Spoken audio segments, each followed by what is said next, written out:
For a long time, I had no use for towns, but now I'm a big fan.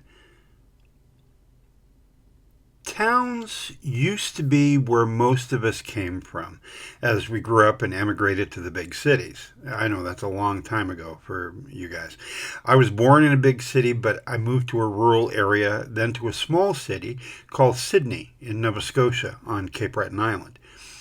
Sydney was a steel city, fed by the surrounding coal towns. It was built around a need for those resources, never mind if there weren't other potential ways to develop the area. Yeah, I'm a little bitter about that, I guess. As time went on and the industry dried up, Sydney stopped being a steel center, and the city never really grew beyond that, and would be considered by many a town by today's standards. So, did I grow up in a small city or a big town? It's sometimes hard to know. The status of a place changes over time, something that Civ 7 reflects in its new city-town dynamic. It's hard to deny that towns were once the infrastructure on which a kingdom was built.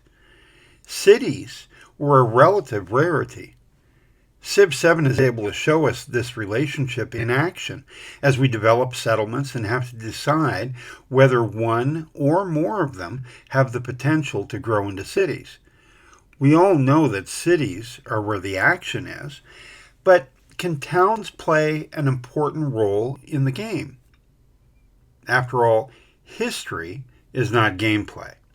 Just because towns were vital doesn't mean they have to be vital in Civ 7.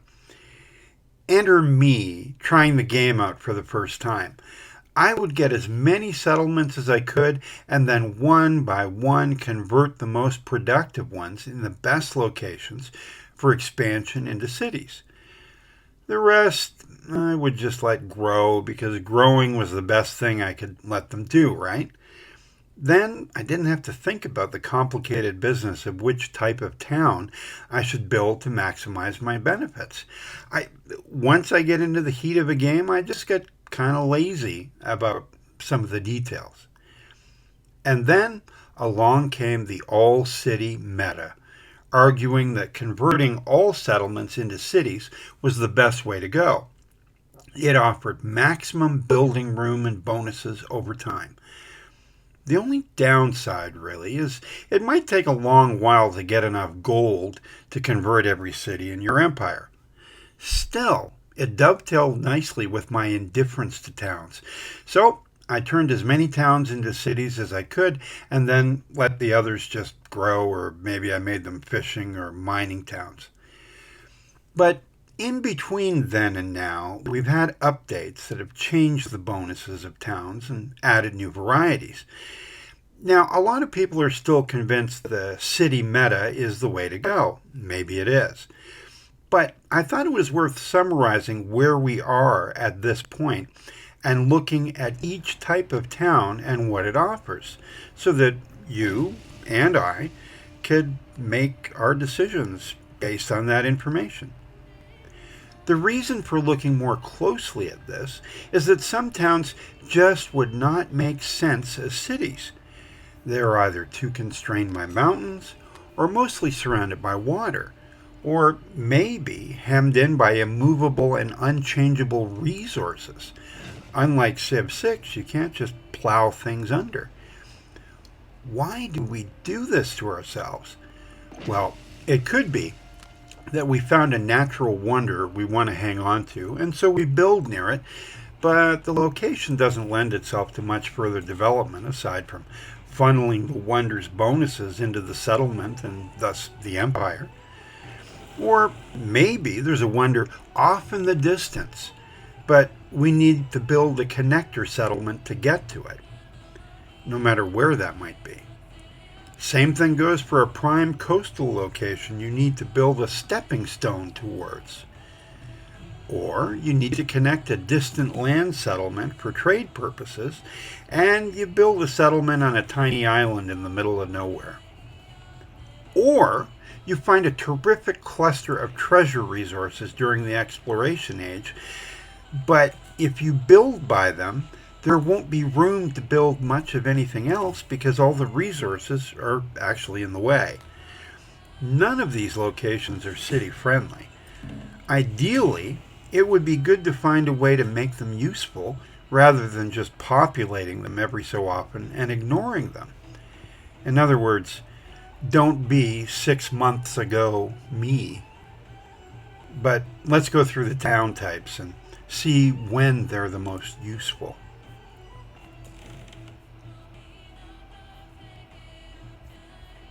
Now that we have the basics down, let's see how that works in the field. For the purposes of this closer look at towns, by the way, I'll be using the City Hall mod and the Enhanced Town Focus mod. You can find these in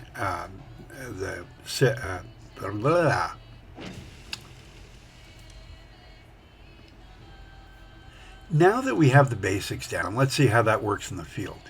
For the purposes of this closer look at towns, by the way, I'll be using the City Hall mod and the Enhanced Town Focus mod. They're both available in the Steam Workshop. But while these give us some quick ways at arriving at conclusions, there are other ways to deduce the value of a town, and I'll talk about those. So there you have a quick primer on the kinds of things to identify when trying to decide whether a town should stay a town and just what type of town it should be. You should also have a look at One More Turn's great video on exactly when a town should specialize. I'll leave a link for that down below in the description. Okay, so this chart comes to us courtesy of the Civilization Wiki page. Now, we're going to look through the various types of towns.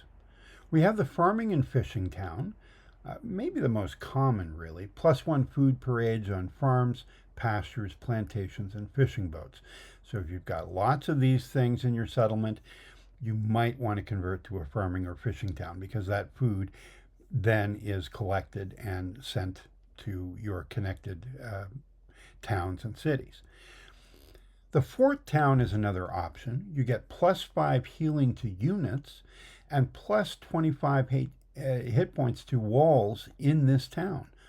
It allows the purchasing of additional walls beyond the first. So that's great. That's a new addition, actually, that last bit. So now you can really build up your fort town and make it a true defensive outpost, which is what you're going to want if you have lots of aggressive neighbors. So fort towns can be very useful. And in fact, you can determine it's going to be a fort town from a growing town at the last minute when, as soon as somebody marches up to your walls, whoop, fort town time, and then you can start building more walls after that. Now, a mining town, another more common one in addition to the farming and fishing town. You get +2 production per age on camps, woodcutters, clay pits, mines, and quarries. And you'll see that you can identify how many of these you have and how many of these you have in your towns pretty easily on the city chart. And you can determine, well, okay, if I have more of these, maybe it's a mining town. If I have more of these, maybe it's a farming town. And of course, we've got a load of other options here. A relatively new one, the resort town. +1 happiness and gold per age on tiles with natural appeal. It's a little hard to determine which those are, but you get +50% yields on natural wonder tiles in this town. Well, for sure, if you have built up next to a natural wonder, you're going to want to convert that town into a resort town. Unless you can also make it into a city eventually, but in an intermediate way, at least a resort town to take advantage of those happiness and gold bonuses by being next to the natural wonder. A trade outpost, you get bonus happiness on resource tiles and extra trade range. That's great. You put these down in between far-flung cities so that you can establish connections between, well, your own trade routes and thereby extend your trade capacity, which is great. Trading distance, I should say. This is great But it's important that you build these in places where you have maybe more than one useful resource, maybe two or three would be handy. That would be better if you're going to be building a trade outpost there. And you don't want to build it somewhere there's no resources, obviously.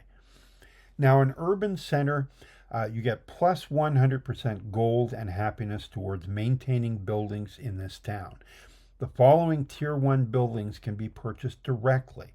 And take note of these. In antiquity, you can buy the barracks, the garden, the library, the market, and the monument. In exploration age, you can buy the bazaar, the dungeon, the guild hall, the kiln, the observatory, the inn, and the wharf. And in the modern age, the city park, military academy, museum, and schoolhouse. These are things you cannot buy in towns ordinarily.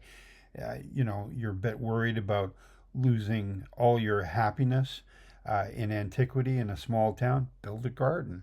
Maybe you might buff it up enough to prevent a revolt of some kind. You can build a library. You can build a monument. So you can generate other types of resources in an urban center that you can't in any other town. So they're handy in that way if you don't want to go all the way and convert them into a city. Then we have, during the modern era, we have the factory town. That gets plus 100% gold towards purchasing a factory in this town and adds an additional resource slot, plus 5 trade range. That's pretty good. You extend the trade range, you get gold towards purchasing a factory in the town, and you get an additional resource slot. So all in all, it's a nice little buff or series of buffs to a small town. And, well, I grew up in kind of a factory town, so I understand this type very well. Well, maybe not in the game, just in real life. Then we have the hub town.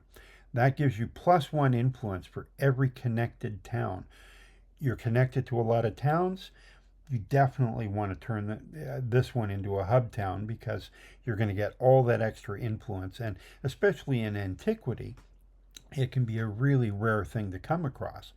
So you want to think about this. Now, this, of course, has been nerfed since the game first began. It used to be plus 2 influence, but now we're down to plus 1 because, well, the plus 2 was really, breaking the game.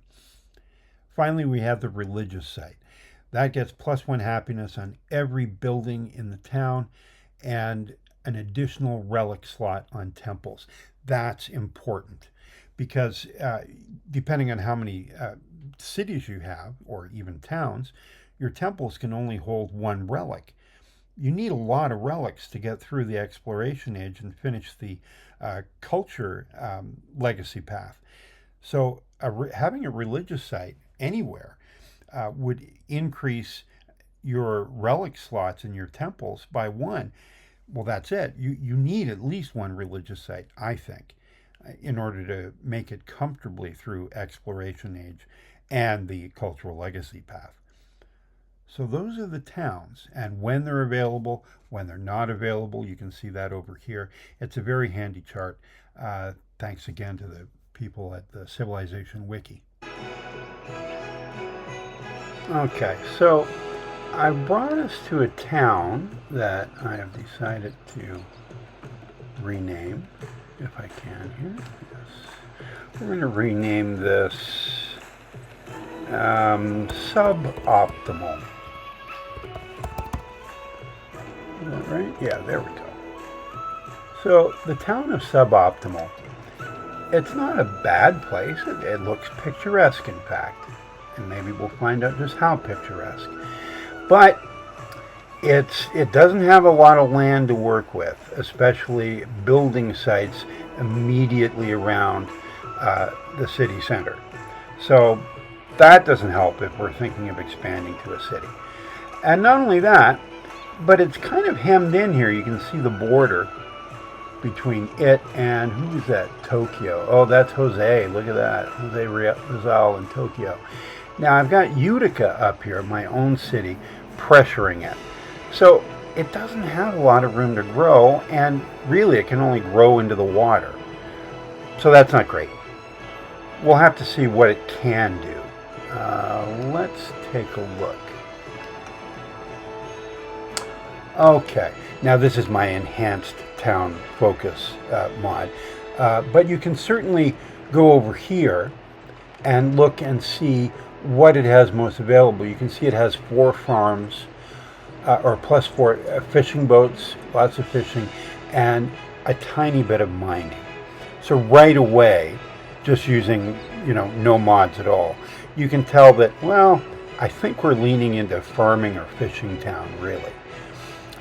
If you had Jose pressuring it from the right here, or I guess that would be the east, you might want to convert it to a fort town. So that's a possibility because you have somebody impinging right on your border.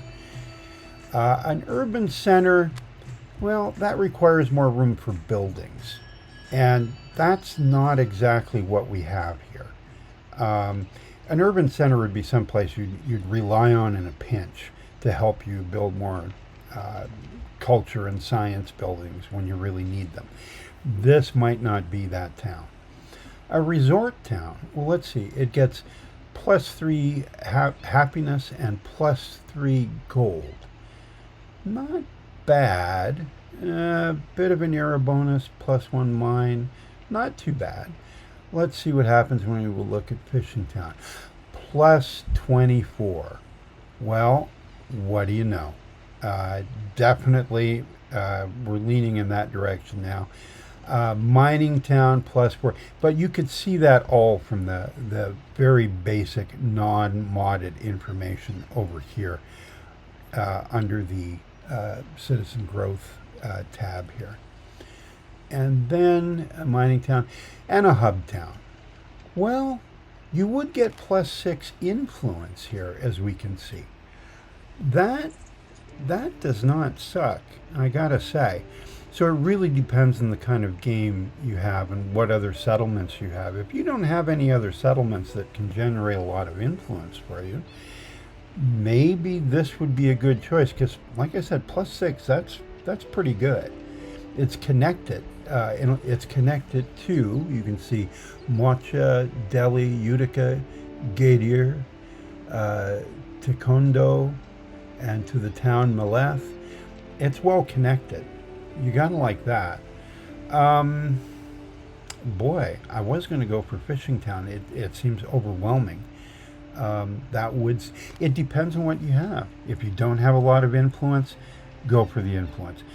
For the moment, I'm going to pick the fishing town, but maybe I'll change my mind and come, oh no, I can't change my mind, right? Once you pick, that's it. You can only go back to a growing town or change to a city. So whatever choice you make right now is kind of permanent. Well, how am I doing for influence up there? Not too bad. I'm going to go with the fishing town. Okay. Now let's see what other places we have here. We'll just go through them. Ooh, oh, I've already done something with that one. And that one. Let's see. With Meleth, let's see what we have. We have a growing town so far. What are our options here?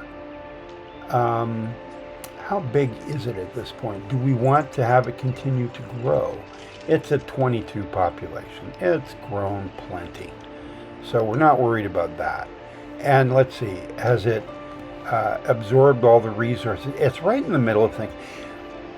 Of settlements you could convert into a city, this might be a prime one. But we're not going to worry about that right now. We're going to focus on it as a town, and we can always convert it to a city later on, even once we pick a town specialization.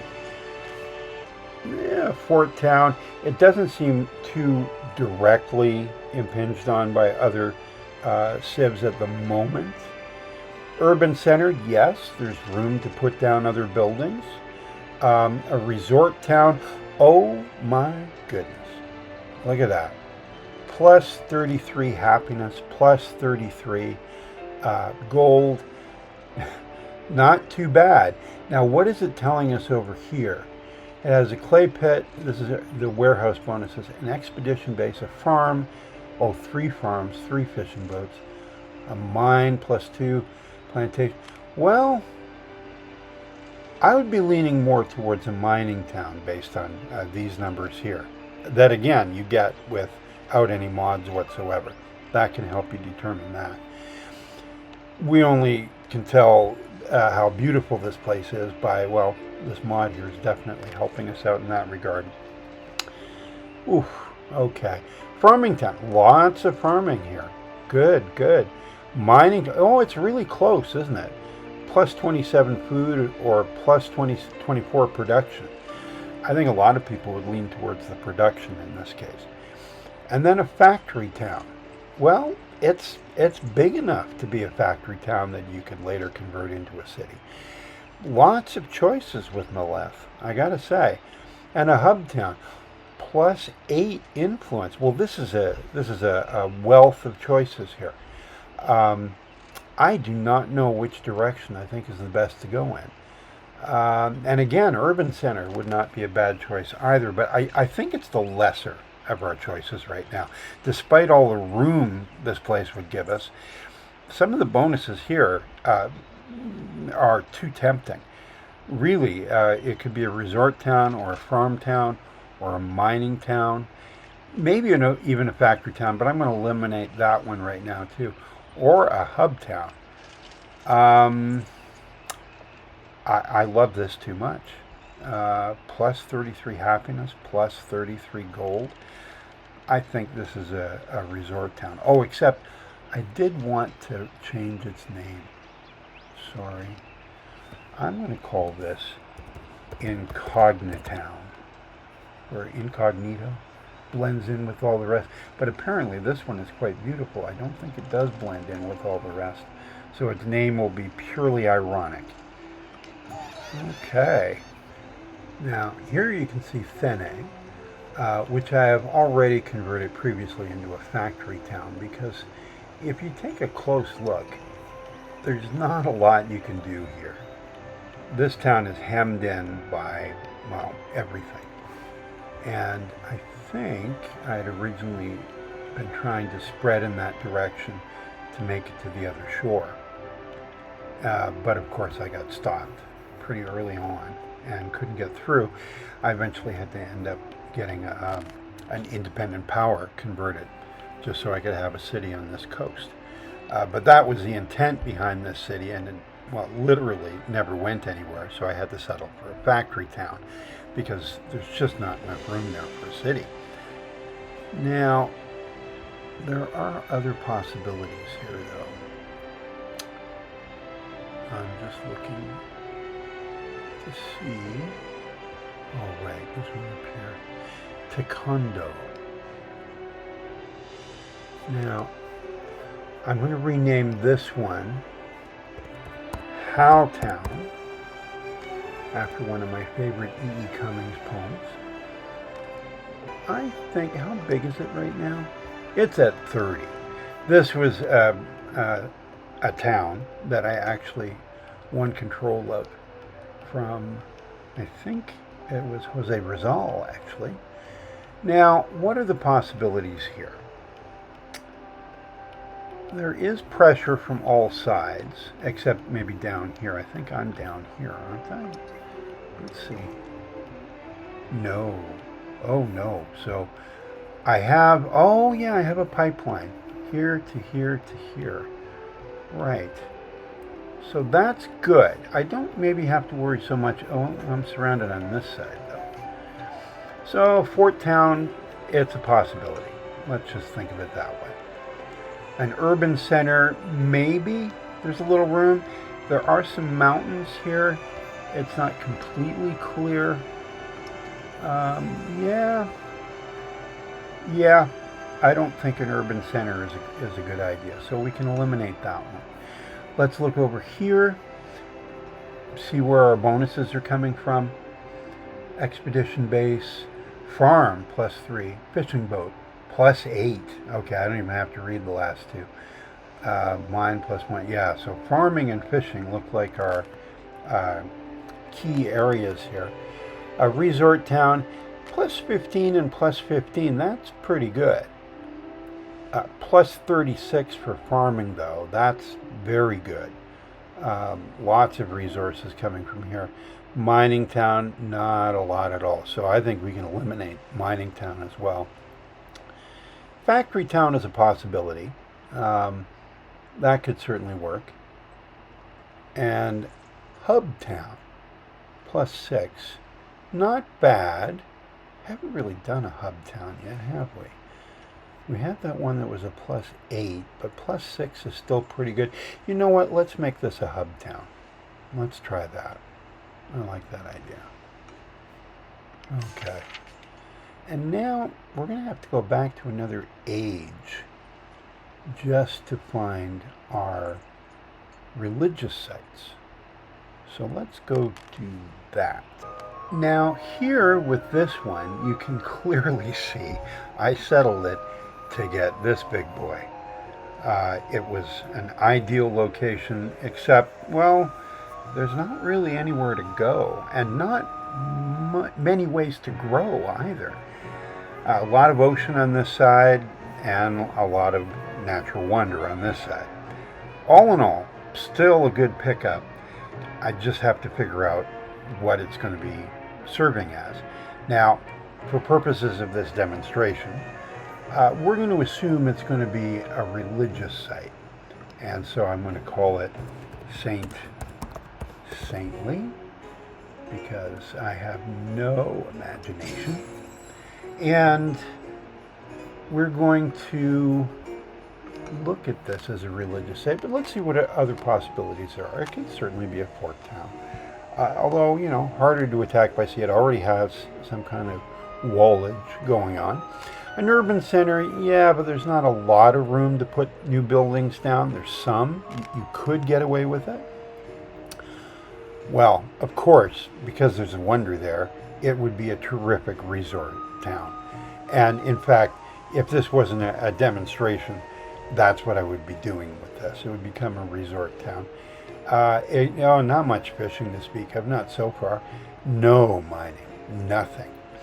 It could become a trade outpost, but really, it's only got horses to show for it. We haven't looked at trade outposts yet, but normally you want multiple resources available there, and we've only got the one, so it's not the best choice. A religious site, well, +4 happiness coming from the wonders. So we're going to force this, but maybe it isn't our ideal religious site location. And Hubtown, Hubtown looks pretty good too. But let's go with the religious site. Oh, Resort Town is calling to me. No, religious site. Let's do that for Saintly. And there we go. That's kind of our survey of various sites. I didn't do one of everything or anything, but you kind of get the idea of why you might want to turn certain places into towns, like close quarters like this. But you know, the necessity of getting a wonder, I think this was my only wonder in the game. So, you know, I had to put somebody down by it to make sure it didn't move, or that nobody else got it. And then you've seen other places totally surrounded by water with not much room to build, like this one almost is. Now, here you can see a distant lands settlement. You can see we've got, well, a few items here. We've got some tea, double tea actually, and some horses. So we do have some treasure resources. So when we look here to see what type of settlement we should have, and we just have hit 7, and so I'll show you what I've done already. I went with a trade outpost. Now why? You can see here when I pull up the little pop-up that I get +6 happiness because I have total resources of 3, the 2 tea and the 1 horse. And we get two times whatever we have in terms of resources as happiness. So this is not a bad choice for this particular settlement. I'm sure there are other ways we could do it as well, but I chose trade outpost for this one, just to give you an idea of what a trade outpost, an ideal situation might be. Not a lot of room for development, and some good resources, treasure resources, in fact. This would be an ideal candidate for trade outpost. So there are lots of positions you can end up in through no fault of your own where building a town is the best option. And you can see there are a lot of different choices you can make. And they're not that difficult, really. You just have to look over the numbers a bit, look where you are strategically in terms of, say, building a fort town or a trade center of some sort. That can make a big difference in terms of your trade routes, or in the case of a fort town, your defense. And yeah, towns can be very useful depending on where they are and what you decide to do with them. Before I forget, a couple of notes here for things I didn't explicitly say earlier. You can turn a town into another type of town once each age ends. They revert back to growing towns, and you can make new decisions depending on the current needs of your empire. I guess I assumed we all knew that, but I thought I'd better state it. Also, to determine whether you have a good potential resort town, check each tile to see if it contains happiness bonuses and add them up. Natural wonders, mountains, lakes, rivers, woods, all provide natural beauty, while more industrial sites reduce the appeal of a settlement. So you can kind of figure it out at a glance, really. So there you have a quick primer on the kinds of things to identify when trying to decide whether a town should stay a town and just what type of town it should be. You should also have a look at One More Turn's great video on exactly when a town should specialize. I'll leave a link for that down below in the description. Ultimately,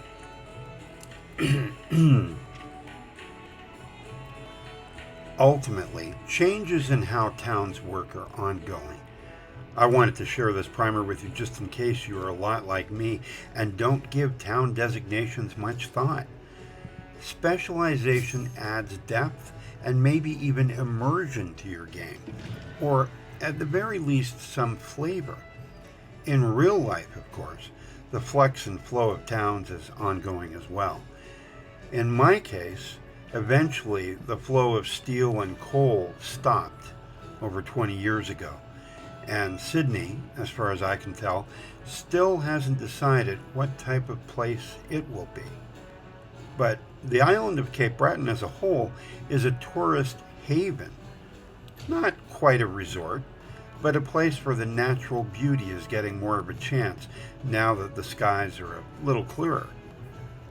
Anyway, this has been Civilized Raccoon. If you like what you've seen or heard, drop a like or subscribe. And if you have your own strategies for using towns that you'd like to share, please leave a comment telling me about them. Otherwise, I'll see you next time.